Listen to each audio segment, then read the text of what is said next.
Good evening,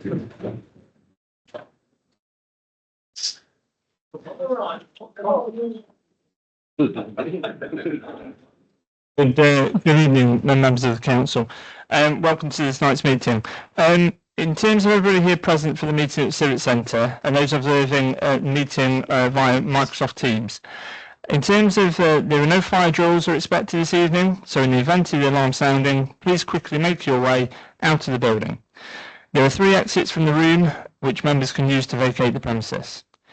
Switch mobile phones onto silent or switch off and take any calls outside of the council chamber. Do not leave any possessions unaccompanied and or report any unaccompanied possessions. Remember to take any possessions with you when the meeting has concluded or as you leave the meeting. This meeting may be subject to filming or audio recording by others in accordance with the council's filming protocol. Anyone who remains in the meeting following this announcement will have deemed to have consented to allow their image to be recorded and broadcast.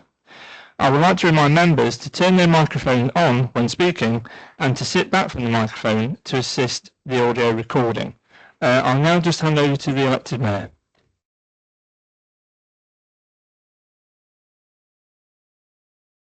So before we actually start this evening's full council, can I ask everyone to stand if you're able, because we're going to observe a minute's silence for the late elected mayor, Kate Allsop.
Thank you. I'd like to say a few words, and I think Councillor Camilleri and Councillor Barton would also like to say a few words. So everyone at Mansfield District Council was deeply saddened by the passing of Kate, the first female mayor of Mansfield. Kate was an incredible champion for our town and made an outstanding contribution to the council. Kate introduced the mayoral commendations, recognising local heroes who went above and beyond. On behalf of all the people of Mansfield, I extend my heartfelt condolences to her family and loved ones. They can be immensely proud of the legacy that Kate leaves behind. Councillor Camilleri, would you like to do yours, and then Councillor Barton? Thank you. I knew Kate very well from the first time I read this, what I've written. Today we gather to remember and celebrate the life of Kate Allsop, our former executive mayor of Mansfield. Kate was not just a formidable politician, which she was a dear friend and a true champion of the town. I had the privilege of working alongside her in Tony Eggington's first cabinet, and we shared many moments of laughter, collaboration, and we got lots of things done. She was a hard-working woman. Her passion for Mansfield was evident in everything she did. And something people don't know, her kindness touched many people's lives. She will be deeply missed by her husband Keith and her family and all of us here at the council. And all the former cabinet and forum members who are not here today, who had the privilege of working with Kate. May she rest in peace. Thank you. Barton. Thank you, Mayor. I worked with Kate for 16 years. We hardly ever seen eye to eye, but we got on like an house on fire. I know that don't sound right, but that's how Kate was. And she always said what she thought. but Mansfield owes a lot to Kate Allsop. What she did in regeneration from 2003 when she became the cabinet holder for regeneration. She transformed places in Mansfield Woodhouse, Warsop, Leslie, just up here at Howard Road where Popper Fields is built. She helped the Labour group with the Mansfield Hospital when you put that through. She did lots of great things in Mansfield. And lastly, and obviously when I had the privilege of being deputy mayor to Kate, she actually brought Burial Park back in the fold of Mansfield District Council, which I know you're getting on with now, Mayor. It's one of the best things she ever did. So yeah, I've got nothing but admiration for Kate, and obviously our heartfelt goes out to the family and stuff, because it's still upsetting and we'll miss her loads. Thank you. Thank you.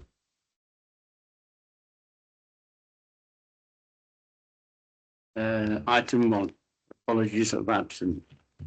Is there any apologies of absence? Thank you, Chair. We've received apologies from Councillors Beeches, Hughes, Mackenzie and Abbs. Thank you. Is any more? Paul? John? Apologies from County. Thank you. Any more apologies on the floor? All right, item 2, display of interest. Is there any display of interest? Oh, sorry. So I'd just like to take the opportunity to remind all members who are liable to pay council tax that you'll be recorded as having an interest in the reports that relate to the setting of the council tax. You can, however, participate in the debate and vote on those items subject to you declaring an interest at this meeting. So if I could just ask all members who are liable to pay council tax to raise their hand so that that interest can be recorded.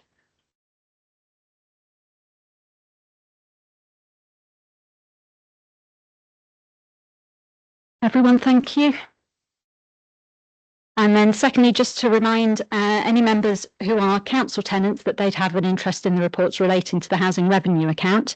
So again, you can participate in the debate and vote on those items subject to you declaring that interest. So if any members who are council tenants could raise their hands so that that interest can be recorded.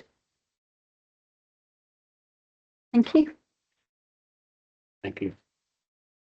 Item. Oh, sorry, just one more thing. Just to note as well that our Section 151 officer is in the room, but we'll leave the room for item 8, I believe. Item 9, sorry, the extract minute from the Personnel Committee. No, thank you. Item 3, minutes of last meeting held on the 20th of November 2025. Can we have a poser? Right, thank you. That's it. Right. Can we have a second as well, please? So, thank you, Councillor. Anyone else? A policy on the admissions of the minutes. Waiting for a response. No. No. Yeah, we'll go to the vote. Can we have a show of hands, please? This is in favour.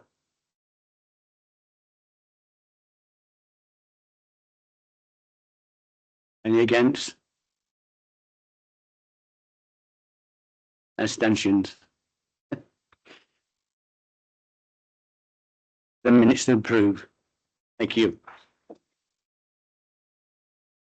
Item 4, receipt of correspondence let before the council and chair and the council of elected mayor and members of the executive of head of pay services. Oh, sorry. Right. Receive of correspondence and laid before the council and the chair of council and elected mayor member and the executive of head of pay services.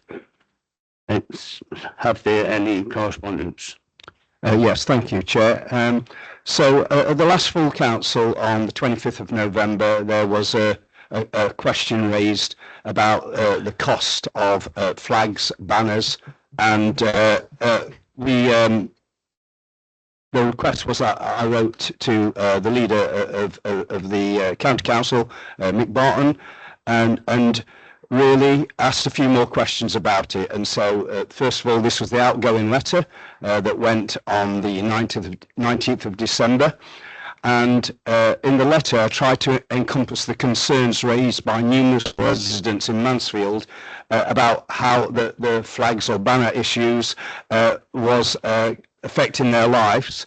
And I wanted more information on specific items. So the items listed was, it was in connection with two things really, trying to find out whether authority had been given in any time around the issue of flags, and if so, who by, and also the real costs of those flags, and the perception on whether it's was perceived positively by people in Mansfield or not so positively.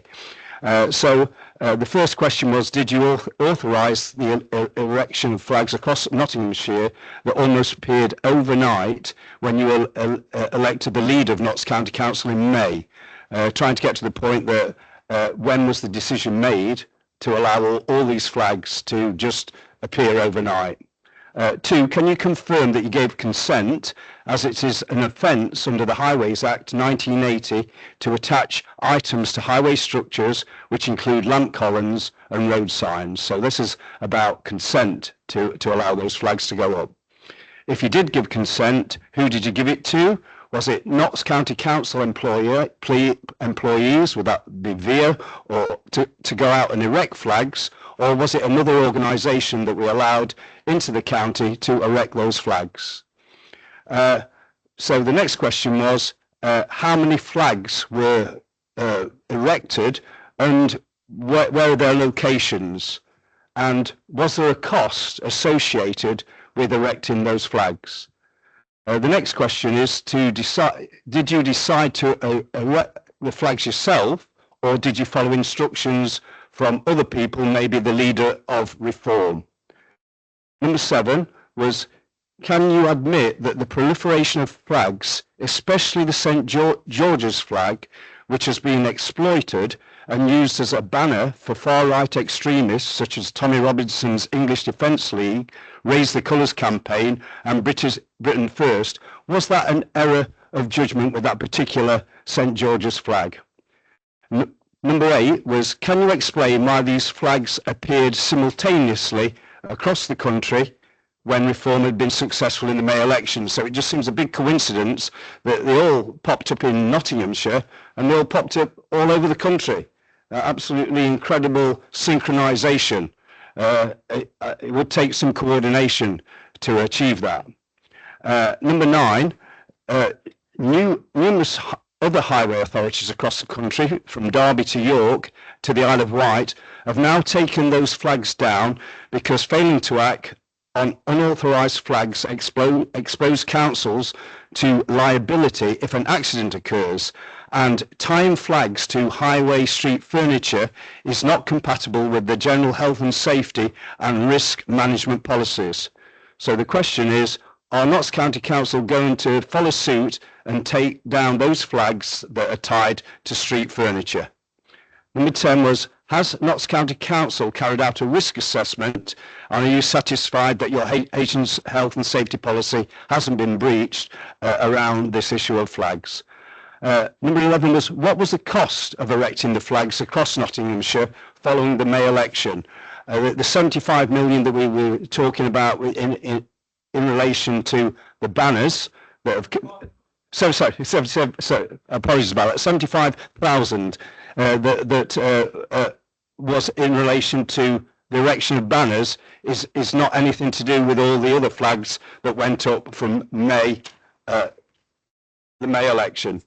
Number 12 was, what will be the cost of removing the flags, including labour, plant, equipment and travel, because the challenge is around the £75,000 figure. It doesn't ring true. That's just about the banners. It's the cost of the other flags.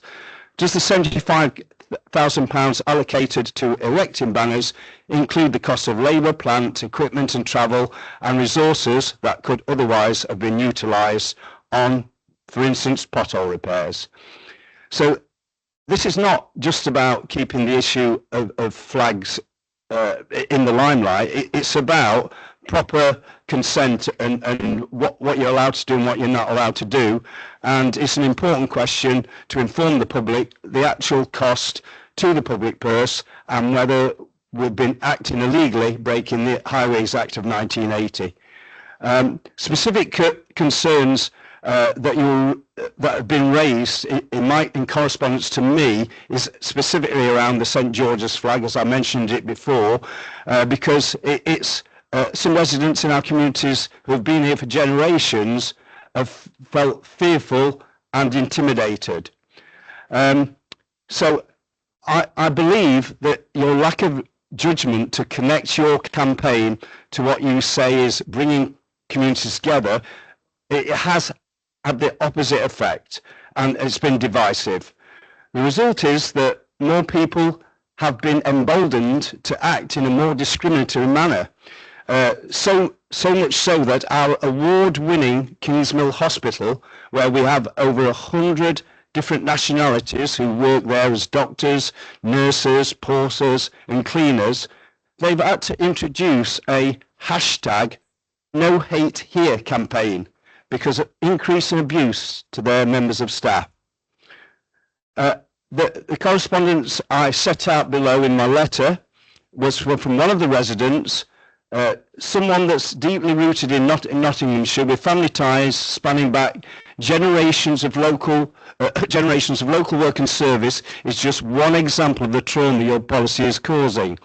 Through a career of supporting children, young people and families across Nottinghamshire and Nottingham City, working with youth services, domestic violence organisations and local authorities, they have seen both hardship and resilience up close. This experience shapes their distress at what they view as a costly and poorly consulted decision to fund permanent flag installations at a time when many residents face rising needs and local services under strain. Their concern is not only financial but personal. This is a mother of a mixed-race daughter living in a small village.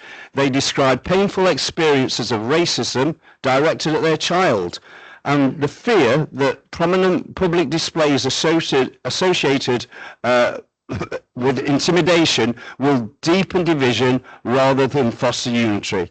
They emphasise that they do not object to private or commemorative flag flying, as we all enjoy that.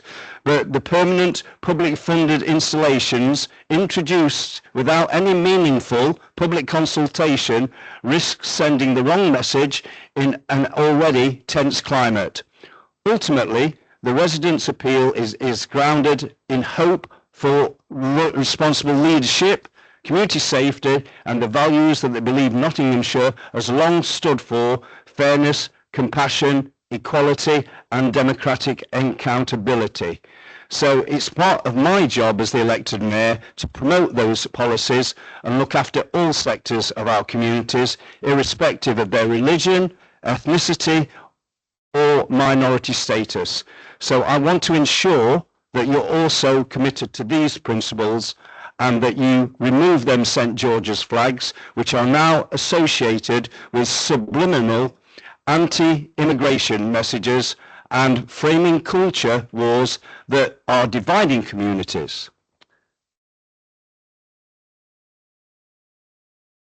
I will now read the response received today, the 2nd. Yesterday, the 2nd, dated 3rd on here. Thanks, Andy, for your letter dated the 9th of December 2025 discussing flags. Firstly, may I correct you, they are not flags, they are multi-purpose banners. They are 2 meters in height and 0.9 meters wide. I took the decision after making considerable savings to put 180 banners up right across the county. These banners will be used for a multitude of purposes, including foster kinship, adoption and caring programmes, Nottinghamshire Day, Remembrance Day, and we also have a big interest from the business community wanting to hire the space. The 75k I have pointed to the budget covers maintenance rolling forward and amount of money to take them down at the end of their life. This is something the previous administration never did or thought about when they put them up. The banners we have made at the minute are of the Union flag, and we are very proud to be flying the flag across the county. I have had literally thousands of people contact me to tell me they feel it's a lovely thing to do. Since then, since we have put them up, the public seem to have stopped putting up their own flags from a public safety perspective. I think this is a good thing. Lots of people feel very patriotic at the moment, and I believe this is down to how poorly the country has been run for the last 3 to 4 decades under both Labour and Conservative administrations. People may question why we have done it, but we could save lives, and if it gets one child out of care and into a loving home, it will be money well spent. Since taking over the council last May, I have initiated an efficient review which will save over £44 million over our administration. This will be without any job losses and cuts to services. Thanks for your inquiry.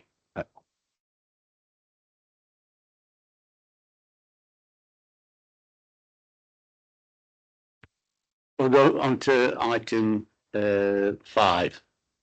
Any advanced questions from the members or the public? There are none, Chair. Item 6. Advanced questions from my elected members. Thank you, Chair. There were 2 questions which have been circulated within the agenda pack. However, the second question is no longer required because the elected mayor has informed the council of the letter received from the leader of Nottinghamshire County Council. So there is 1 question, Chair. Yeah, Cameron, yeah. All right. Cameron, you've got a question? Yes, thank you, Chair. It's a question to portfolio for regeneration. Recently, there has been an increase in social media activity by influencers, showing the number of empty shops and market stalls in our town centre. But we don't need to see it on social media, we can see it with our own eyes. It's obvious that we need to increase the footfall into the town to revitalise it. Many of our neighbouring towns incentivise increased footfall by giving a couple of hours of free parking in the council-run car parks, such as Ashfield, and Gedling and now Worksop have followed suit. Can the Cabinet member tell me whether or not a cost-benefit analysis has ever been undertaken by this council with regard to giving people 2 hours of free parking in Mansfield Town Centre? Thank you, Chair. Councillor Baring, do you want to answer on this Thank question? you, Chair. I'll answer this question as it's relates to my portfolio, not regeneration. So, Councillor Camilleri, thank you for your question. The Council considers Mansfield Town Centre as a priority area. We will protect and promote the businesses there wherever possible. This is evidenced by the huge investments the Council is making in the area, including the multi-million pounds like streetscaping, smart parking projects and Mansfield Connect amongst others. We recently shared in the town centre event co-sponsored with the bid that demonstrated the great strides the council is taking. I'm delighted, Councillor Camilleri, that you've acknowledged the importance of such schemes that will make a radical difference to our town by bringing jobs, increased footfall and an increased income to our local retailers. We'll also continue to work with key stakeholders including Mansfield Business Forum and Mansfield Bid.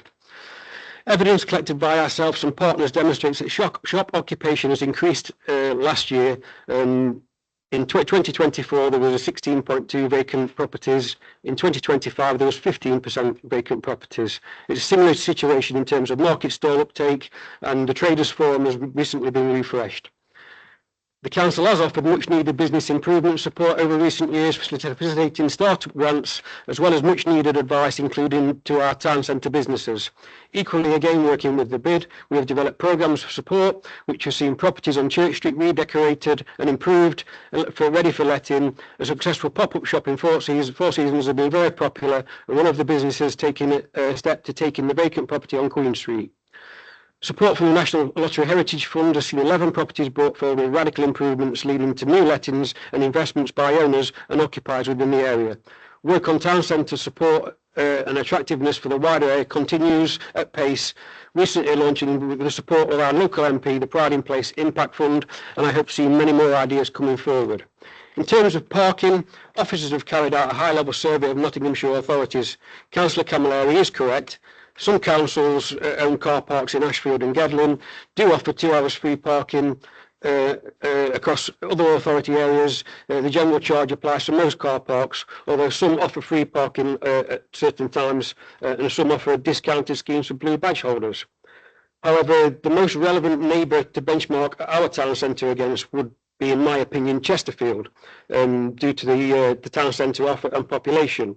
So in comparison to Chesterfield, who charge £2.20 for the first hour, £3.70 for 2 hours, or £4.10 for 3 hours, our charges of 30 minutes free and £1 per hour after that are quite favourable.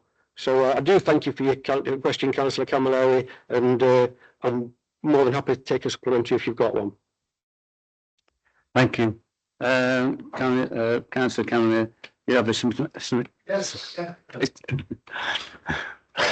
With respect, that doesn't answer the question. In fact, it didn't go anywhere near it. But will you commit to exploring a free car parking pilot? Yes or no? As I've just said, Councillor Camilleri, we already run a free parking scheme of 30 minutes. So we are offering free parking in our town centres for anyone who wants to take a short stay and visit to a shop for 30 minutes. So I don't believe there is a need to look at such a scheme. Our town centre football is quite healthy. The local businesses obviously seem to be doing quite well, in the vacant shops dropping by 1.2% over the last year. And feedback from our partners is that there's a lot of private investment into the town centre as well. So no, I don't think we will commit to that. Thank you. No. I've just said no. If you did close your mouth a minute and listened. I did say no. Thank you, Chairman. Open your ears. Thank you, Andy. Item 7, extra minutes from the Cabinet Mid-Term Finance Plan. Thank you, Chair. This evening, we are not just setting a budget, we are marking an important moment in Mansfield's renewal. In 2024, this council faced a year of intense financial pressure driven by reduced funding and the cost of living crisis. Hard choices were unavoidable, and the focus was on taking responsible decisions to keep the authority stable and services running. In 2025, we moved into stabilisation, reducing risk, strengthening our financial position, and creating the headroom needed to plan properly again. This year, 2026, is different.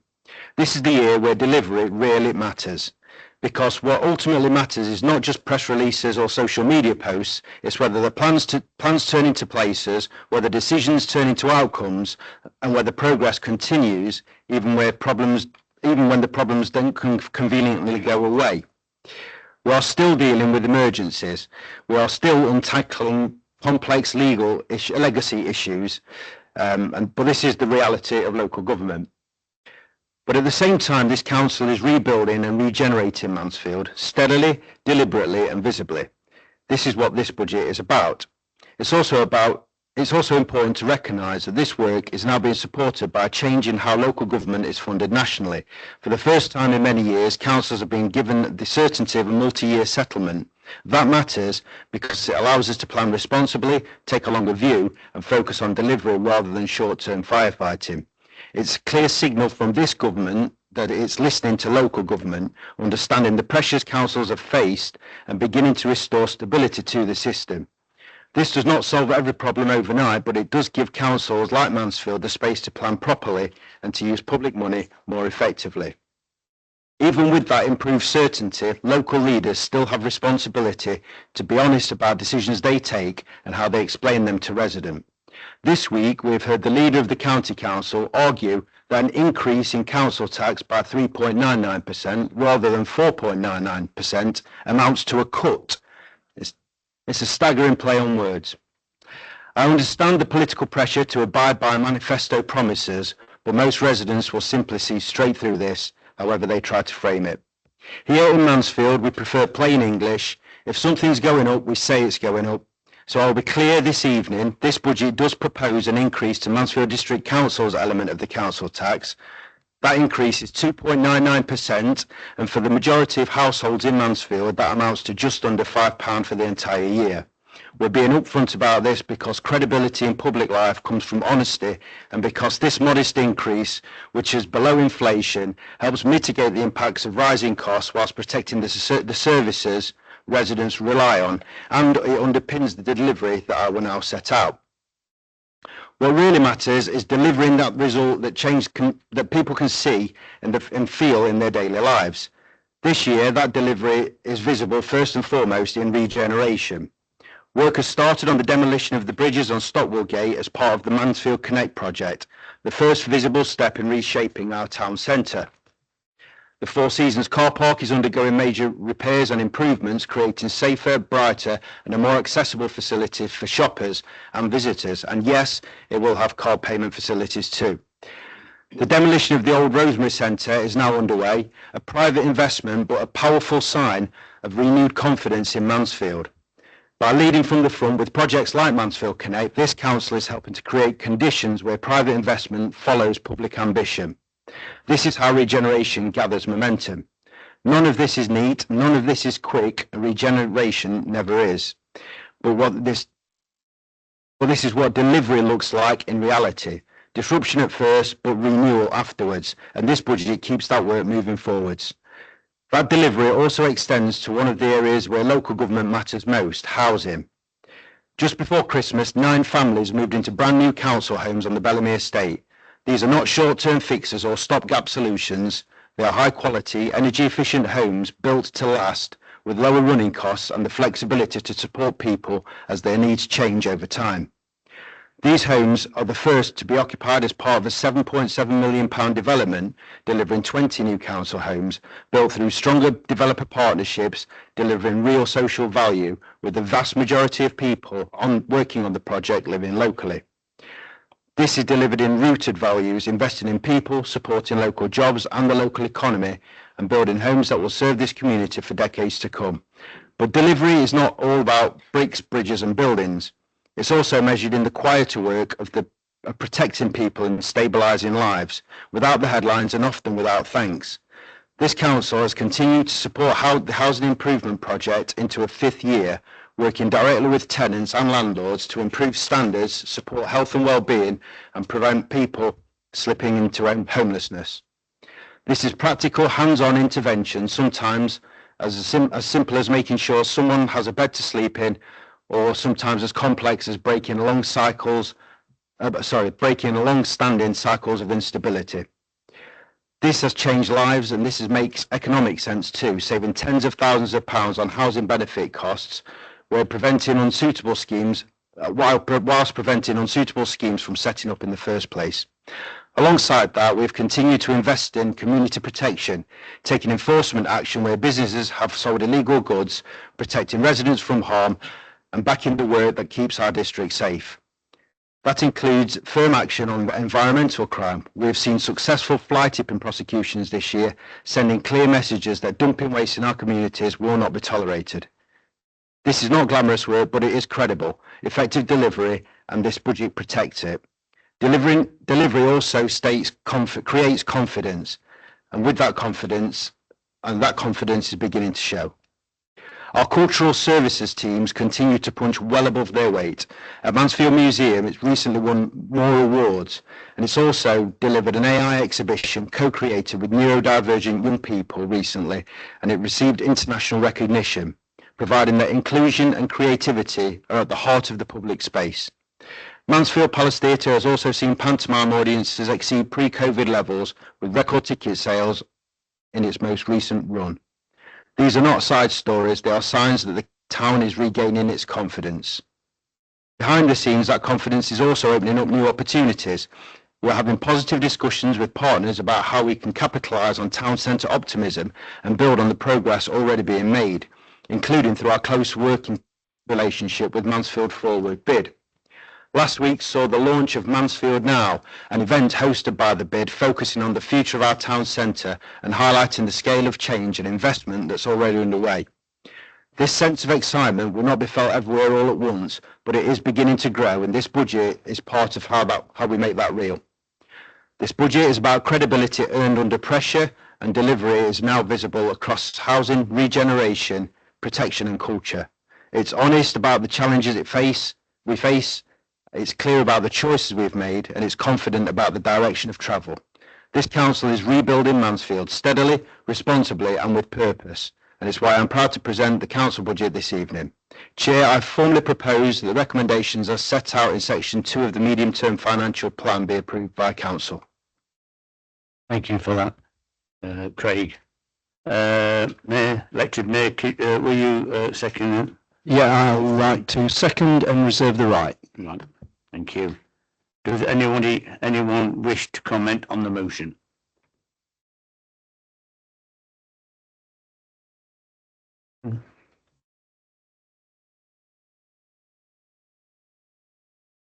Thank you, Chair. I'll start this response to the budget proposals with a thank you to our Section 151 officer, Dawn Edwards, and her finance team, who will have spent many hours, days, weeks and months pulling together this budget. Essentially, they've done the equivalent of trying to force a square block through a triangular hole. So the work that your team has done is invaluable to us all, and I thank you as well for taking the time out of your busy schedule to have a meeting with my group to go through the budget. Again, that was much appreciated. To Councillor Whitby, the constraints that you've got has left you with very little wiggle room. I'm sure that this isn't the type of budget that any of us would have wanted to present this evening, but due to the decision making of the past, going back 15 years and beyond in some cases, has led us to where we are today. I suppose at least you didn't go into the last local election promising to cut taxes. The harsh reality is that at a basic level, with inflation at 3.6%, prices are rising at a higher level than the council tax is at 2.99%. And much of this is a result of the current Chancellor's decisions to increase national insurance on employers and the impending business rates rises. I do, however, think it's disappointing that rent for council houses are going up by 4.8%. I get the reasons why, and I get that is in line with the government guidelines rents, but this is in excess of what the current rental rates are in the private sector, with the Office of National Statistics stating that private rents in England in December 2025 had an annual inflation of only 3.9%. We could all sit here all night and blame each other for what they have and haven't done.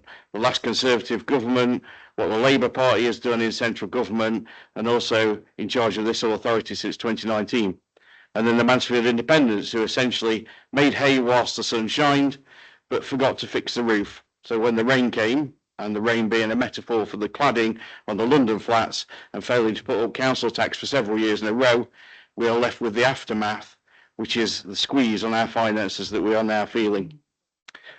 After our meeting with the Section 151 officer, it became clear that there wasn't much room for us to suggest changes. Unlike a couple of years ago, where we suggested an alternative budget, whereby we essentially moved money from one section to another, I suppose robbing Peter to pay Paul, that was voted down, and that's democracy in action. But this time is different. Those emotive cuts previously outlined have now been cut, and there's no bringing them back. Our finances are already to the bone, with our reserves a smidgen above the minimum recommended balance, that it could almost be a rounding error.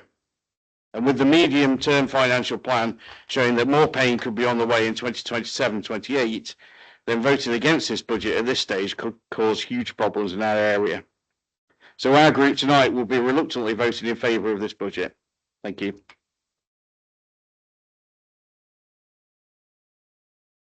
Anybody else wants to speak on this motion? No? Right, Sorry, Chair. Councillor Cam. Thank you. Over many years, this council, going back to the days of independence and before, kept this council tax low. Raised the council tax, I think it was 12 out of 15 years. And I put here for years, council tax was kept artificially low, not because of it was sustainable, because it was politically convenient to help to win votes. It looked good in the short term, but it stored up the real problems that we're facing now. Costs didn't stop rising, demand for services kept growing, yet income was deliberately held back for political reasons. That kind of short-termism weakens finances, drains resilience, and leaves today's residents paying the price. As the ex-independents now running the county council should be well aware of this. Many of them were around when these decisions were made and have seen the consequences firsthand. If they choose to repeat the same approach at county, keeping it artificially low, making statements that don't work, increasing social care just to make the numbers fit, to gain the votes, isn't really good. They can't, they choose to repeat the same approach at county level. They can't claim surprise when the finances start to unravel, which they will. We've seen that we've been there before and we shouldn't be making the same mistakes again. But we're expecting a different result from the same people and that won't happen. So that's what I'm saying. You go down the same road, make the same mistakes and you'll get it wrong again. Thank you. Thank you, Councillor Conway. Anybody else want to comment on the motion? I weren't going to comment, but I tell you what, I seem to be living in everybody else rent free. Councillor Cameron has just made a statement. His government raped and pillaged this country for 14 years, since David Cameron, since 2010, and a lot of you were councillors in this chamber then. This council had to cut its cloth accordingly, and we did. And I'm very proud of what we did. And I know it's a tough job what Craig's got, but you've got a very short memory. You've just called the Independent. You were part of that for 4 years. Listen, Andre, I think you need help. I really do. Didn't join the Independent. Anyway, listen, we did a good job. Yeah. I've done more in 8 months than you lot did at last 10 years. So this is why you're picking on me, and this is why I'm living in your head rent free. So move on. Thank you, Chairman. Thank you. Councillor Bowman. Right. Anybody else? Anybody else want to comment on this motion? Councillor Paul Henshaw. Thanks, Chair, for bringing me in. You know, when I've been in this chamber a long time, and I can honestly say, on not many occasions have I agreed with Conservatives. Especially I've not agreed with Councillor Camilleri, because me and him always tended to be at loggerheads in relation to how this council and other councils operate. But, you know, we've got to be positive. We've got to be positive about the future of this town. We've got to be positive about what we do as a local authority in the short time that we may have left. It's been positive from the national government in relation to, and as Councillor Whitby said, that for once we've got a multi-year settlement, which is a lot better for our planning. We haven't had additional monies, but perhaps not enough what we were looking for. But when you discuss previous administrations, nobody who was in the previous administrations, the independent administration or the independent forum administration, can stick the chest out in relation to how this town ended up being after their tenure of office. For political expedience, they did not raise the council tax, which for many years left a financial mess. And it left a financial mess that this, Andy's first Labour administration, had to pick up the mess for. But we're looking to the future. people very often accuse me of bluster and being passionate about what I believe in. I make no apologies for that. But I say this respectfully to the administration at County Hall. You look after the areas that you're responsible for, such as the highways, which everyone in this room will agree are some of the worst in the country. The roads are a disgrace. And to be honest, the last Tory administration set up a cross-party committee when they had people from all of the parties on the county council to look at ways in which they could improve. And obviously that was sidetracked by the results of the election, but they did reach across and got information and got points of view from other members on the authority, which was a good way of moving forward, not having this constant batting one way and then the other. Look after the areas that you're supposed to be looking after. In relation to what we're doing, and I've said it before, we are trying to move forward. We're trying to move Mansfield forward. That is why we're trying to develop the town centre, to get more footfall, get more people into the town centre, which should be a good thing. And it should be a positive thing for everybody who lives in the town. Councillor Moxon, I agree with you because you participated in the scrutiny process, and you quite rightly have said there were difficulties, but we looked at the budget in quite a good depth to make sure that what our recommendations were to the Cabinet were positive. And I thank you and your members for your contribution to that process. But let's move forward and move forward by agreeing to this budget tonight. Thank you all.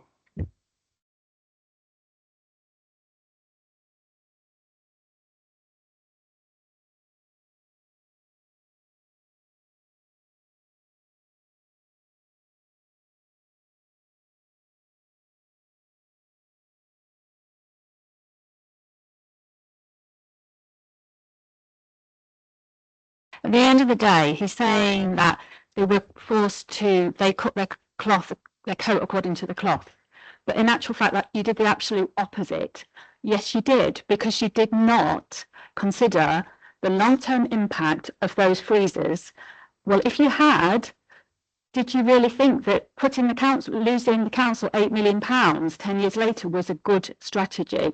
So what you decided to do for political gain, was to just be able to put on your leaflets, we've frozen the council tax, when in actual fact, it was the cost, as we pointed out in 2023, to raise the council tax, as they've done tonight, is the cost of a cup of coffee for each resident. So that was so you chose 16-20%.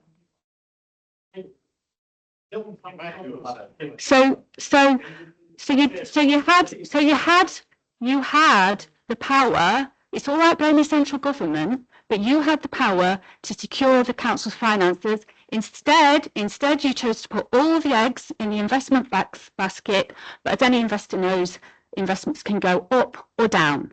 So you took a gamble, and the gamble didn't pay off. And no responsible council would have taken those decisions. In fact, very few did. And that's why, despite the fact that so many other councils in this country have suffered because of austerity, this council is particularly badly affected. So now I think you should take responsibility for that.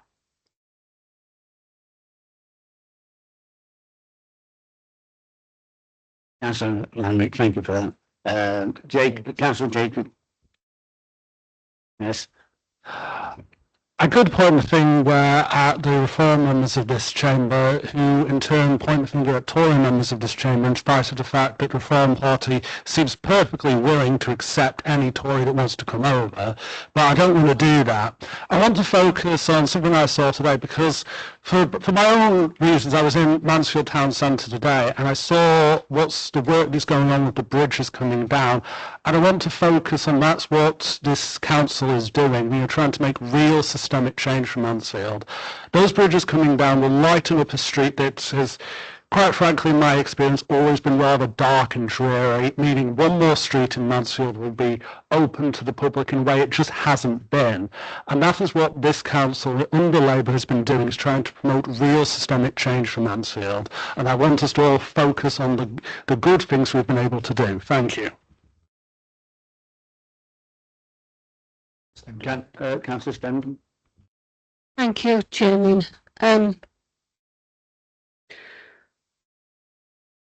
I just want to try and bring this back to this Mansfield District Council budget setting meeting.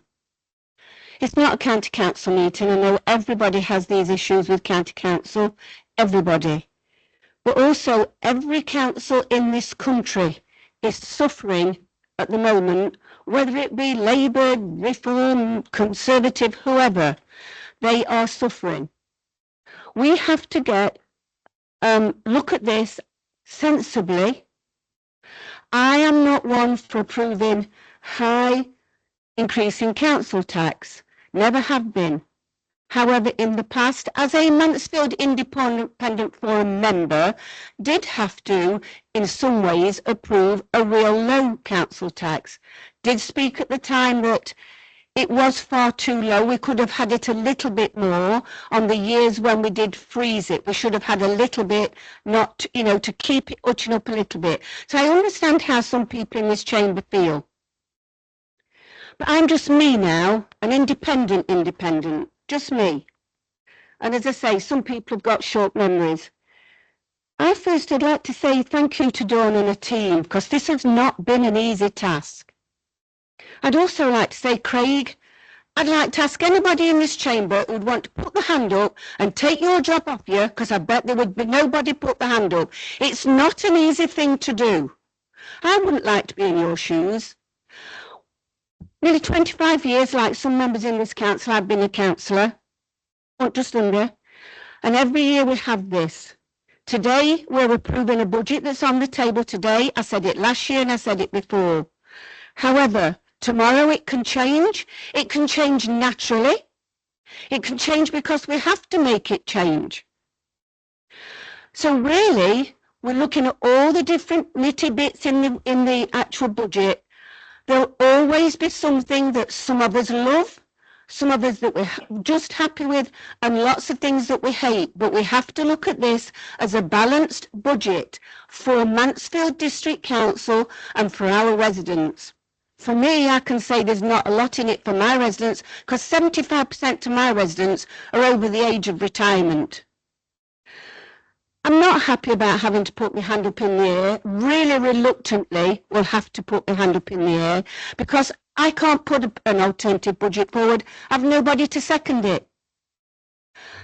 And it's no good me asking to change little bits, because it's already been done, set and looked at by scrutiny, different groups. Everybody's had their head around it. So it is what would you change? How little bits would you change to make it better? So reluctantly, I will be voting for this, Craig, because I do appreciate the work that you've done. And certainly the officers, and I know it's gone through scrutiny, and in scrutiny, having been a scrutiny chairman in the past, I know how difficult it is to get results from a scrutiny that biggest majority of people will vote for. It is not easy. So I will, as I say, be voting for this, and I want my residents, anybody out there who is listening to this recording now, I will be putting my hand up really reluctantly, but come tomorrow, it might change, because that's the way councils work. Thank you for that. Councillor Wright. Thank you, Chairman. Thank you, Chairman. People have gone on about 0% rises in council tax in the past when I was an independent, alongside Andre. No, probably wasn't. No, I probably wasn't. No, you'd already left and seen the light. But in 2003, when the independent took over, this council was designated a poorly run council and was financially embarrassed. Within 2 or 3 years, it was a well-run council and not financially embarrassed. I take on board all you've said about zero increases, but zero increases weren't always zero increases because the government gave us a certain percentage, I believe it was 1% at the time, for not putting it up ourselves. So it wasn't actually zero, it did go up 1%. Also, Councillor Landrick commented about investments. Now, the investments were taken out. It was a recommended method of doing it by the Tory government, very low interest, and to this day, those investments are bringing in millions of pounds to this authority. Granted, I'm first to admit the London Flats business was a bombshell, but it wasn't a bombshell because it was a bad investment. It was a bombshell because of bad construction, bad planning, bad whatever, which is going to probably go to court, so I'm not going to say any more than that. But the council is no doubt fighting that, and we'd like to see a bit of money coming back on that. 4.8% rise in council rents, I think, is a bit over the top. It's all right saying, you know, we look after our residents, but putting council rents up by 4.8%, whether it's the government's idea or not, is just irrelevant. It's hiding behind the government there. You've gone for a maximum increase in council tax. You've been criticising the county council for not doing so. Well, we'll see how that pans out. We'll see how that pans out. As Councillor Stendhal says, what you say one day can change to what you say the next day. But we're quite happy at Nottinghamshire County Council to be increasing council tax by 1.9%. You understand the other 2% is the adult social care, which we've got no choice with the last Tory administration running a £20 million overspend. We need to do that. But my good friend here, the portfolio holder for adult social care, got it down to £10 million overspend this year. So we're not doing too bad. So I will not be supporting the budget for two reasons. One, I believe 2.99 is a bit too much, and also the council rent at 4.8 is really a bit too far. Thank you. Thank you for that. Councillor. Councillor Swinscoe. Andy, Councillor Swinscoe. Thank you, Chair. It's disappointing to learn that members of the Reform won't support our budget, particularly as it's 2.99, which is 1% lower than the rise that they have already put with Notts County Council, which apparently is a cut. So I'm not quite sure where 2.99 actually sits. And Councillor Wright has just referred to the Notts County Council and about adult social care, but my understanding is that there has been a cut in the care, and extra cost is now going to be paid by the most vulnerable residents in our society. So I just think it's a bit off that they're saying they're not going to support our budget, and like Craig has just said, it's £5 a year. I would sooner pay an extra £5 a year and not have a cut in services, unlike what the Notts County Council administration are doing. Thank you, Chair. Thank you. Stevenson, sorry about that. Thank you, Chair. I'm not going to sit in monologue like everybody else has tonight. Just want to highlight both parties have sat and said all the things they don't like about this budget. No proposal on the table to give any alternatives. Unhappy with this, unhappy with that. What are you going to change? No proposal there. Not going to vote for it. If you're not happy with it, put a proposal on the table. That's ultimate. Any more on this motion? No. No, we're going to Mayor. Elected Mayor. You want to? Yes, I'd like to. There's been quite a few things said. I think context is really important, and it's a lot of people have said it. If you look around the country right now, everything's broken.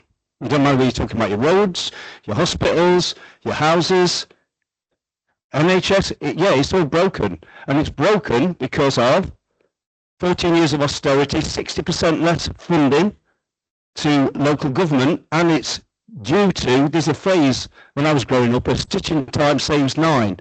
and there's been no planned preventative maintenance, and that comes about from not putting your council tax up and investing in maintenance that would actually save you money in the long run. And there's been a lot of talk about the rents going up, but the repairs and upgrading of council properties, comparing it to the private sector standard of some of the condition that people are living in private sector housing. No wonder the rents have gone up less, but the average rent for the council house is way below the private sector. So, you know, I don't know where that one comes from. Investments. So it was a policy because there wasn't funding, but investments is like pyramid sales. You don't get out for note, and if you, the people at the top of the pyramid, some of the clever people in other parts of the country made a lot of money, but then a lot of others made a loss. It's like a bookie, you know, there's no poor bookies. And just the philosophy of we will run council services like investments, and everybody who sees the stock market going up and down all the time is no way how you plan and run a public services. So context and numbers are important because, and I want to get this in right now, and as lots of other people have said, that 60% cut to local government means that ever since we've been in office, we've been looking at how we can trim and balance the budget each year. Over 30% cuts through the whole of the organisation, yet we've still managed, and we'll make a few points, to demonstrate we're on a journey of lifting Mansfield up. So I would like to thank all our council employees for their ideas. These adjustments don't just come from nowhere. It's from the actual different employees across our services. They bring forward ideas, they contribute to making efficiencies, and it's their hard work that has helped to make this savings to balance the budget.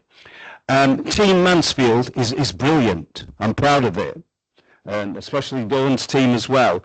But I think there should be a special mention directed to our new Chief Executive, James Middleston, and the corporate leadership team for reviewing and reshaping our top management team to deliver £200,000 worth of savings. I set a challenge a year and a half ago because we'd had 30% cuts across the whole of the organisation. The senior leadership team, the corporate leadership team, should also find them cuts. And what we've found is where we've looked at things and rearranged it, we've actually ended up with a better service, and we've saved the money. So that's really congratulations to them. But context is important because we're talking about the 2.9% rise, but when people see the council tax, they'll see figures like £2,400. The Mansfield element to that is £212.72. I want the public, it doesn't matter how many times we say this, I want the public to realise that Mansfield District Council's element of the £2,400 on the Band D is Mansfield's 8.5%, right? Less than a tenth of their council tax is due to that. So, 30 seconds left there, or short run. Right, okay, so I won't go through all the services that we deliver. I've made the point about the council tax. Notts County Council, £1,970.13, 79%. And that goes to County Council. They're responsible for mending the potholes. They've had £49 million extra, and that is money down the drain. Police and Crime Commissioner. Okay. Yeah.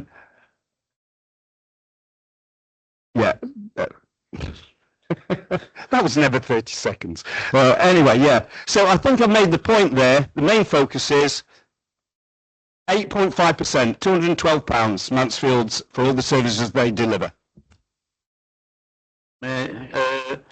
Councillor Whitby, do you want to respond on this and your right to reply? Just to thank the Mayor for being a little bit more upbeat than some of the comments that I've heard. I think Councillor Landrick hit it on the head. It's all about the biggest issues we face today are because of that period of council tax freeze that happened after the government stopped subsidising it. So the government subsidised it for a short period of time, but afterwards it became electorally beneficial to keep that council tax froze. That costs us around about £1 million every year that's just not there, that should be there, that ought to be there.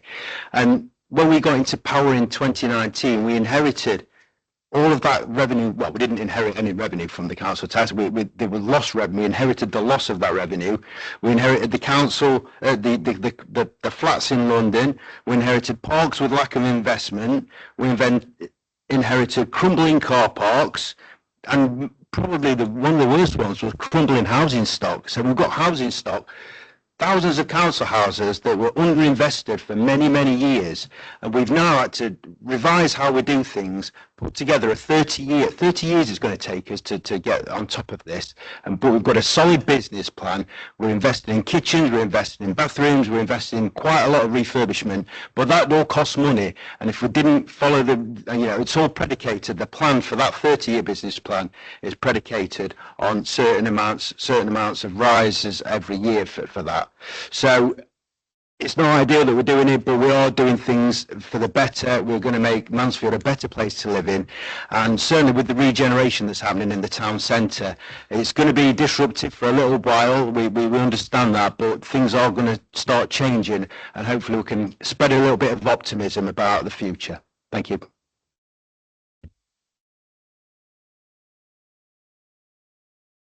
Yeah. Right. Thanks for that, Craig. We're taking a recorded vote. We'll take the issue by a monitoring officer. Thank you, Chair. So yes, we're required by regulations to take a recorded vote on any decisions involving the budget. So I'll read out your names alphabetically, and if you could state if you are voting for, against or abstaining, and that's voting on the recommendations set out in paragraph 2 of the report. So I'll start with the Mayor, please. For. Councillor Anderson. For. Councillor Answer. Okay. Councillor Barton. Against. Councillor Bell. Councillor Bergin. Councillor Callaghan. Councillor Calamari. For. Councillor Clay. For. Councillor Cole. For. Councillor Coxhead. For. Councillor Dines. For. Councillor Ellis. For. Councillor Garner. Sorry, 4. Thank you. Councillor Hammersley. Councillor Hartshorn. Councillor Lynn Henshaw. For. Councillor Paul Henshaw. For. Councillor Jackson. Councillor Langrick. Councillor Metcalfe. Councillor Moxon. Councillor North. Councillor Richardson. Councillor Stendhal. Councillor Stevenson. For. Councillor Swinscoe. For. Councillor Tempest Mitchell. Councillor Walker. Councillor Wetton. Councillor Whitby. For. And Councillor Wright. Against. Thank you. I'll just quickly total those up.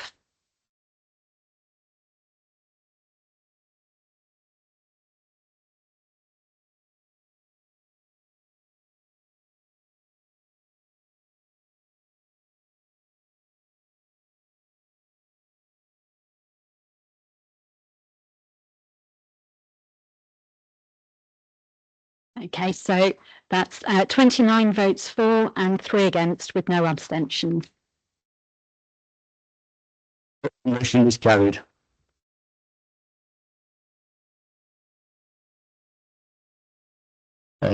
Item 8. Presents decisions by the portfolio of corporate and finance. Present capital forecast for the year, possible quarter 2.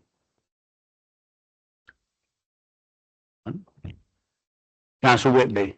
Thank you, Chair. This report sets out the quarter 2 forecast position and seeks Council's approval for a small number of carry forwards environments. The recommendations to Council are that that the general fund budget environment between Spider Park and car parks of £600,000 in Appendix 2.3 be approved. 2, the environments totalling 1.028 million between housing revenue capital budgets and as detailed in section Appendix 2.4 be approved. 3, that the general fund capital programme carry forwards of 18.751 million from 25-26 financial year as detailed in Appendix 2.5 be approved. And 4, that the housing revenue account capital programme carry forwards of 15.556 million from 25-26 financial year as detailed in Appendix 2.6 all be approved. Thank you, Chair. Thank you for that. Elected Mayor, do you want to? Yeah, I'll second and reserve the right.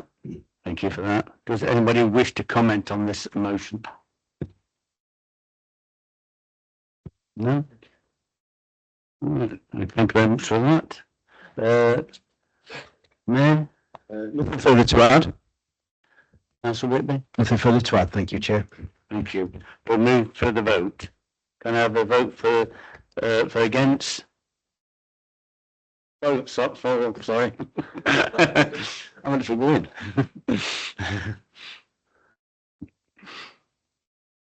That's unanimous. Unanimous then. Thank you. Motion is carried. Item 9. Extra minutes for personal committee, appointment of director and corporate reserve. Corporate resources. Yeah, reserve. Craig, Councillor Craig.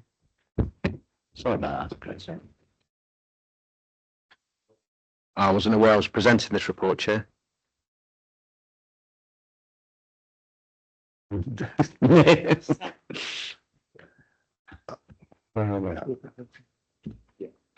Item agenda 9. Yeah, and I'll second that. Reserve the right. Right. Thank you. Back to you, mate. I'd like Chief Executive to present a summary of the report to the committee. Yeah, just to inform the Council, a report and a presentation was presented to the Personnel Committee on the recruitment of the Director of Corporate Resources and Deputy CEO. That was presented to the Personnel Committee where an interview took place, and the Chair of the Committee, the elected Mayor, would propose to move the appointment of, and I'll hand back to the Mayor.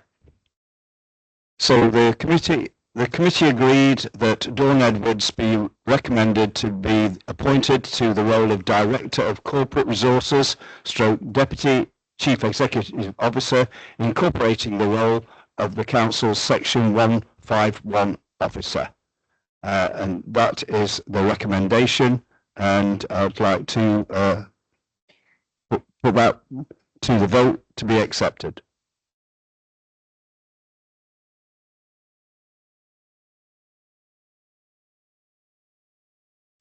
I would second that. Reserve the right.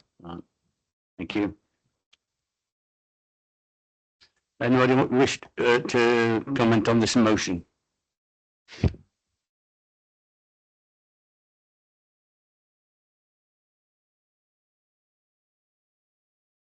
The council, maybe we want to add, Chair. Yeah. Nothing further to add. Thank you. Yeah, we'll go to the vote. Move to the vote. Can I have the vote for against? For I'm green again. I'm going to green. Unanimous. Yeah, motion carried. Thank you for that. Right. Item 10, motions.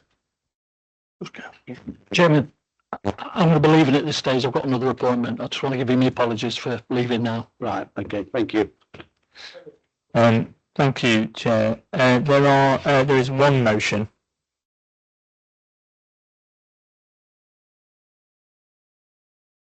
One motion. Which one's that one? Moxon.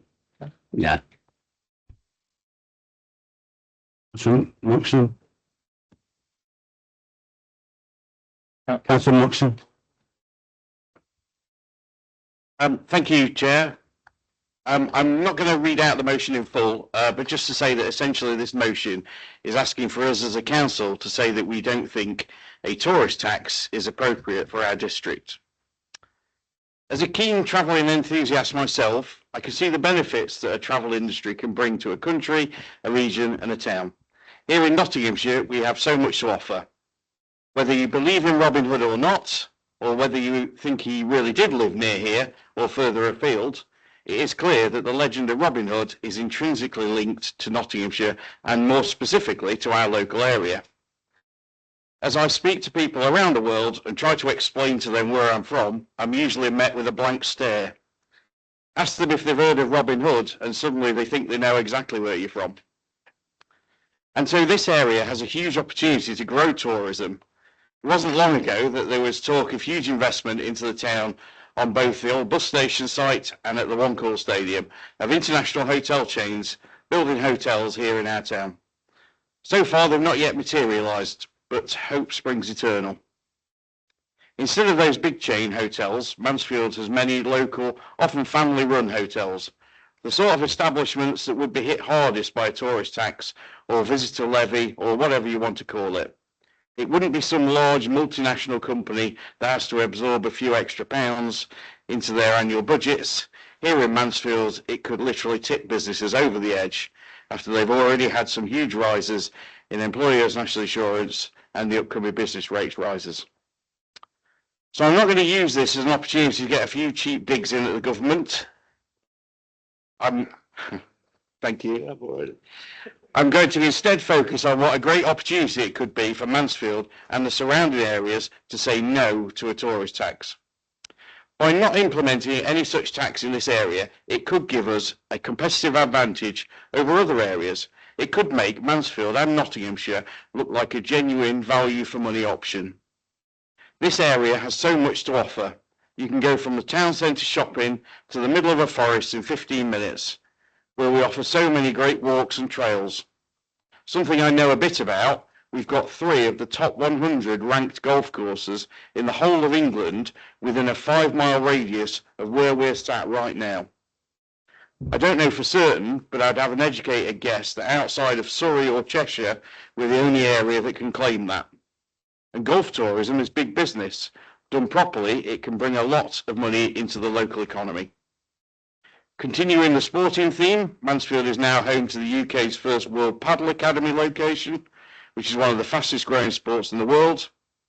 Mansfield has always been popular with cycling, not only recreationally, but also holding final stages of the Tour of Britain.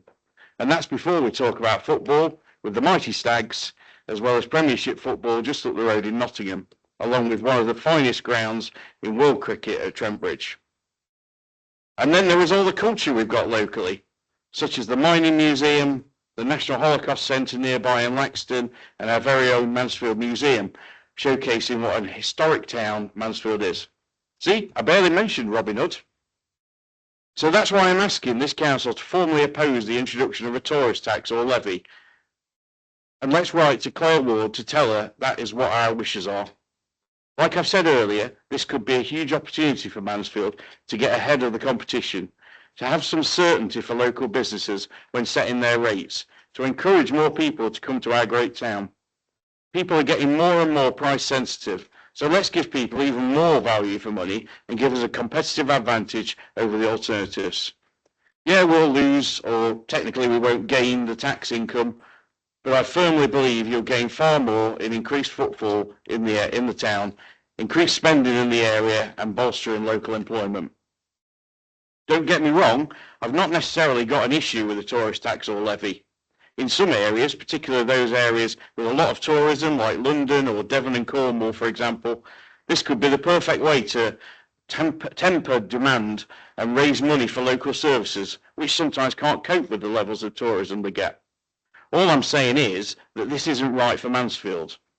We don't have those same problems, and we can use this as an opportunity, as a signal to the outside world to say that Mansfield is open for business and offers great value. So I would implore all my fellow councillors to support this motion, to say no to a tourist tax in Mansfield, and let's encourage more tourism in our town. Thank you. Thank you for that. Councillor Lanwick, Bruce, second. Second the motion and reserve the right. Right, thank you. Does anybody wish to comment on this motion? Thank you, Mian. Thank you, Councillor Moxon, and you did a great job promoting all the fantastic facilities that we've got in this area. It's, you know, it's not easy, this one, straight off, but you have to think about it quite broadly. So what's the idea behind the tourist tax that Mayor Clare is putting forward for the East Midlands?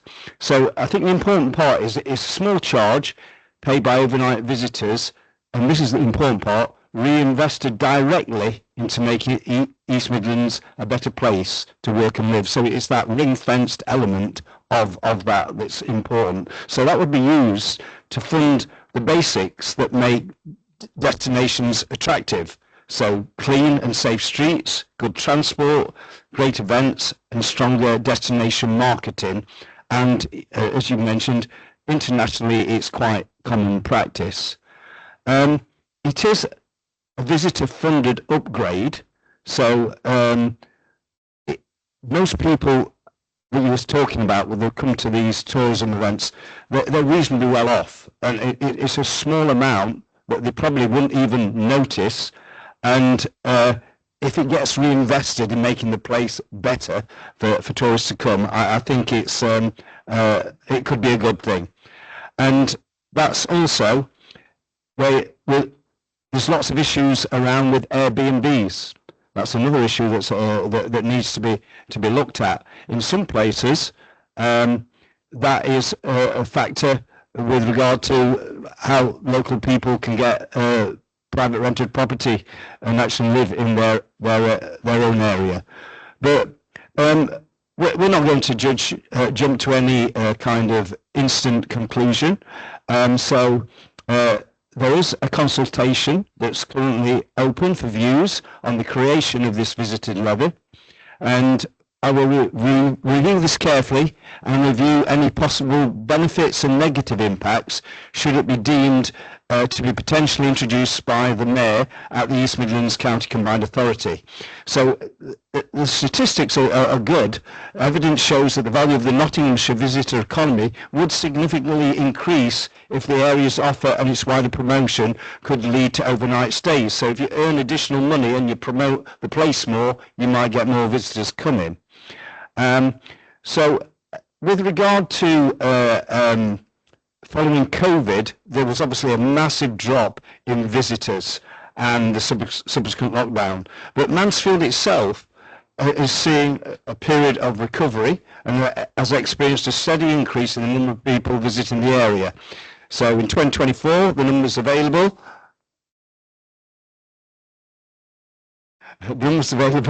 in the district, they grew to 2.95 million. And so this it constitutes an increase of 4.6% in comparison to 2023. So that's very, very positive.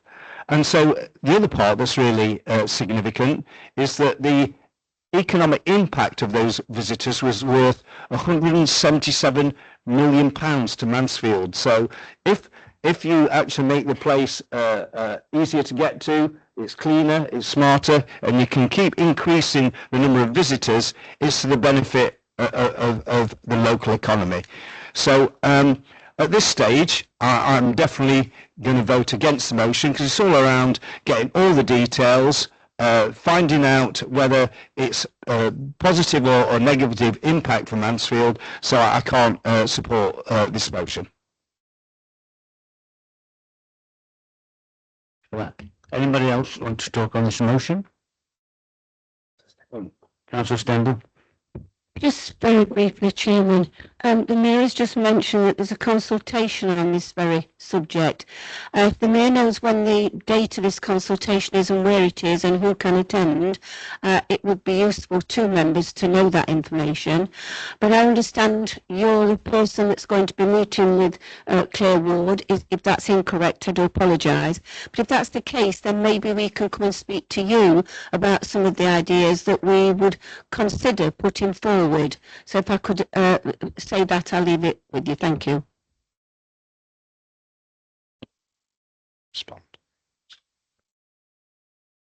Councillor Barry Anderson.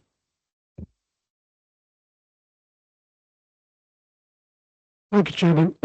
I support the proposals that's on the floor. I think as far as a tax for our visitors, I just think it's totally unnecessary as regards certainly at Mansfield and the district area. And you know, it's lovely to have a debate not talking about the county council. It really is great to have a discussion, not mentioning that. But I do think that from as far as I'm concerned, I wouldn't want to support a tax for Mansfield. I wanted to get as much people in as I possibly can and not tax them to come in. And I think that's where we need to go. And I think that all we're trying to do is you know, slow things down, not speed things up. And I think that's what's important about this. I think we have to sort of support this motion and oppose any tax for tourism in Mansfield. Thank you. Thank you for that. Councillor Camilleri. I'm happy to support this motion. I thought he put it very well. This is really what's right for Mansfield, not what might work elsewhere. We're not a town struggling with too many tourists. We're a town with real potential that's working hard to attract more visitors. A tourist tax might be easy for big hotels or multinational chains to absorb, but that's not what we've got here. In Mansfield, it's our local, often family-run businesses that would feel it most. At a time when they're already dealing with higher national insurance and rising business rates, the last thing they need is another cost stacked up on top of that. Think about that for a minute. By saying no to tourist levy, we give ourselves a competitive advantage. We make Mansfield a better valued option, and that matters because people are more price conscious than ever. They might come here because it's cheaper. Yes, we wouldn't gain the levy income, but I genuinely believe we'd gain far more through increased footfall, increased spending and more local jobs. That's the kind of growth that actually strengthens our town and town centre and our local economy. This motion isn't about opposing tourism or investment. He made a very good case to come to Mansfield. I think it was really good, the points he put on places to visit. Well done, Nigel. The motion isn't about opposing tourism or investment. It's about backing Mansfield. Mansfield's not broken. We're going through a hard time, but we're not broken. I've been here a long time, and it's always been the same. We've always been fighting for this cause, and this is part of it. I'm making the right call for our area. So I'm very happy to support this motion, and I urge colleagues to do the same. Thank you. Thank you for that. Is anybody else to comment on this motion? No. Just coming back in on a couple of points. Oh, sorry. Comment on a couple of points raised. This is an online consultation, but we're going to share the link to all councillors, so you've got access to it. I don't directly meet with the Mayor Clare, but I am on the Overview and Scrutiny Committee. So all things that come across the Overview and Scrutiny Committee, which will include this, I will be able to put a view for Mansfield. Taking on board all the comments made, I still think that a modest levy that gets reinvested back in the local area to make things better is probably a good thing. And therefore, yeah, I'm not supporting the motion. Councillor Lanwick, do you want to speak on this and reply? I think just to reiterate, I understand what the mayor's saying, but just to reiterate that the points about the fact that, you know, a lot of hospitality, hotels and all the rest of it are struggling at the moment as it is. So another tax at this point in time is just not the right thing to do on those sectors. Councillor Moxon, do you want to speak on and reply to this? Thank you, Chair. As I said in my opening statement, you know, I've not got an issue with the tourist tax. And done in the right place at the right time, it can be a benefit to an area. All I'm saying is that here in our area, tourist tax might put people off. And I don't think people have got as much disposable income as you perhaps think. You know, people are really price sensitive and at the moment. I understand the point that, you know, the tax will be ring fenced, but if you put people off coming in the first place, there'll be nothing to ring fence. So, you know, then that becomes a complete waste of time. So I personally believe that there shouldn't be a tourist tax here. We've got so much to offer, and I would implore people to vote in favour of this motion tonight. I understand where you're coming from, Mayor, and I'm guessing that your group's going to vote against this, which is disappointing. But I really do feel that this is an issue where we need to try and encourage more tourism to come here, and this would be a great way of doing it. Thank you. Thanks for that. We'll move to the vote. Can I have a vote for the motion?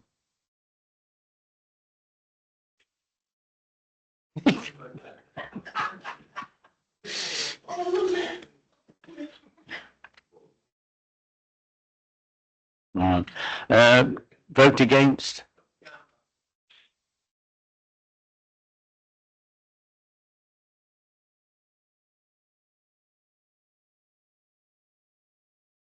Okay. Extensions? That's it? Thank you.